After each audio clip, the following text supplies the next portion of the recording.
भारतीय संविधानाने आपल्याला काय दिले? भारतीय संविधानाने या देशातील करोडो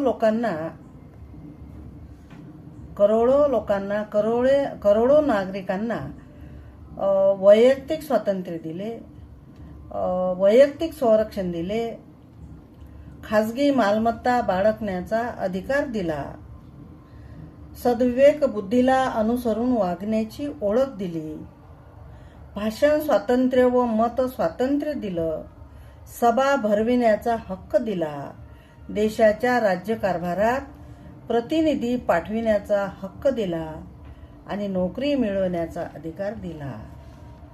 पण या सर्वच हक्काचा उपयोग आपण सर्वांनी घेतला का?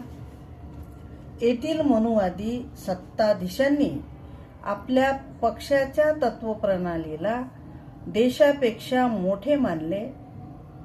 त्यामुळे समतावादी विचारसरणीच्या पुरोगामी विचारसरणीच्या लोकांचे स्वातंत्र्य धोक्यात आले. काही नेत्यांनी स्वस्वार्थासाठी मानसिक गुलामी स्वीकारून आपल्या स्वातंत्र्याचा व स्वाभिमानाचा बळी देऊन विभूती पूजा केल्याने लोकशाहीचे अधःपतन झाले आणि हुकुमशाहीकडे आजच्या सत्ताधाऱ्यांची वाटचाल सुरू आहे. हे टाळण्याची आज गरज आहे. याचा विचार या देशातल्या सुज्ञ नागरिकांनी केला पाहिजे. कोणतीही स्त्री या देशातील आपल्या शिलाचा बळी देऊन कृतज्ञता व्यक्त करू शकत नाही.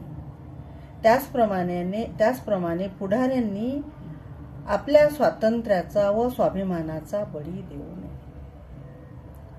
परंतु या उलट सर्व काही सुरू आहे. परंतु या दोन्हीही गोष्टीच्या उलट या देशामध्ये सर्व काही सुरू आहे आणि हे खरे तर गुलामीचे लक्षण आहे. गुलामीकडे समाजाला घेऊन जाणारी प्रक्रिया आहे. त्याकरिता समाजातील स्वाभिमानी शिकलेल्या स्त्री पुरुषांनी, तरुणींनी, विद्यार्थ्यांनी सावध झालं पाहिजे. सद्विवेक बुद्धीने विचार करून निर्णय घेतला पाहिजे.